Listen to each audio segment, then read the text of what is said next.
5 seconds. There has been a lot said about other matters. Here is Indonesia. It is a clear issue before this house. We have done precious little by way of actual active help. We are not in a position to do so, but we have sympathy for the Indonesians and we have expressed it as publicly as possible because we give our sympathy and some degree of help to Indonesia and because this offends and irritates some of the major powers of the world. Are we to withdraw that help? Are we to submit tamely and say, no, this might irritate this power or that, for it does irritate this or that power, and there is no doubt about it. Naturally, we cannot, as a government, go as far as we might have done as a non official organization in which we can express our opinions as frankly and as aggressively as possible. Speaking as a government, we have to moderate our language. We have sometimes to stop doing things which we might otherwise do. Nevertheless, the fundamental thing is whether we sympathize and openly sympathize with a country like Indonesia in her struggle for freedom or not. That applies not to Indonesia only, but to several other countries. In each case, we have to face the passive hostility of various interests, not only the direct interests involved, but also the indirect interests involved, because the direct and the indirect interests hang together in such matters. It is an astonishing thing to see how, for many months, the Good Offices Committee has functioned in Indonesia. They are all good people, and it happens that the secretary of the committee is an Indian. The way it has functioned and the results it has produced are not at all satisfactory.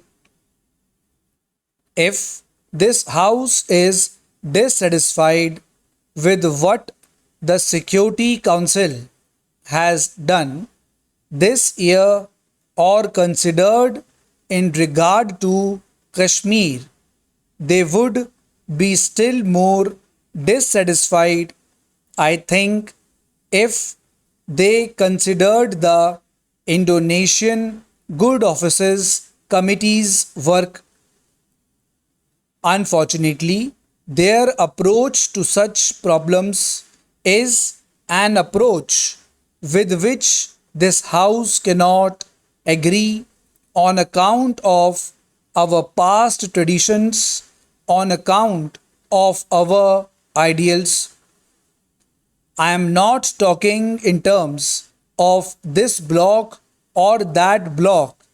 I am talking independently of the blocks as they have appeared on the world stage. We have either to pursue our policy generally within limitations or give it up. The problem before us was that if that veto was removed by a vote or decision of the United Nations, there was little doubt that the United Nations would cease to be that very instant. That was the choice. It was not a question of liking the veto on behalf of India, as on behalf of many countries, it was stated openly that we disliked the veto and that it should go. It was pointed out, however, that this could only come about by some kind of general agreement. We agree with what my friend said that the United Nations, in spite of its failings and weaknesses, is something that is good. It should be encouraged and supported in every way and should be allowed to develop into some kind of world government or world order. Therefore, we instructed our delegates not to press the question of the veto to the breaking point and to say that although we did not like it, it should remain there so long as it could not be removed by some kind of agreement among the major groups involved. In that way, various questions come up, and each question has to be considered on its merits. I do not know if any honorable member has analyzed our voting at these international conferences.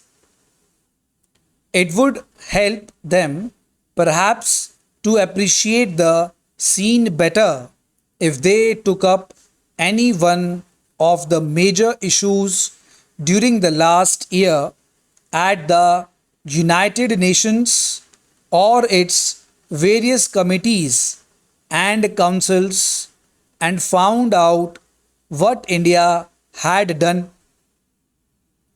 It is certainly true that our instructions to our delegates have always been to consider each question first in terms of India's interest and secondly on its merits and not merely to do something or give a vote just to please this power or that power, though, of course, it is perfectly natural that in our desire to have friendship with other powers, we avoid doing anything which might irritate them.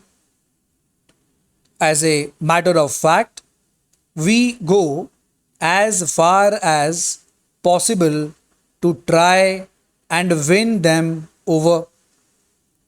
It is not our purpose to enter into other people's quarrels.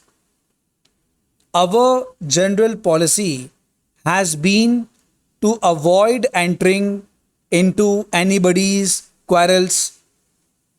If I may say so, I have come more and more to the conclusion that the less we interfere in international conflicts, the better, unless, of course, our own interest is involved for the simple reason that it is not in consonance with our dignity just to interfere without producing any effect.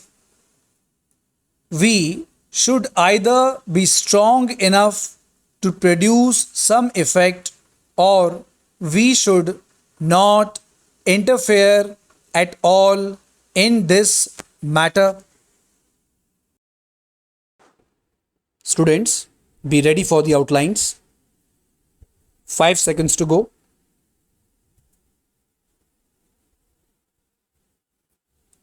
Indonesia, we are not in a position. Expressed, non-official, involved, passive. In such matters, limitations, instructed, it is clear issue, sympathy, irritates, organization, astonishing, hostility, dissatisfied, disliked, quarrels.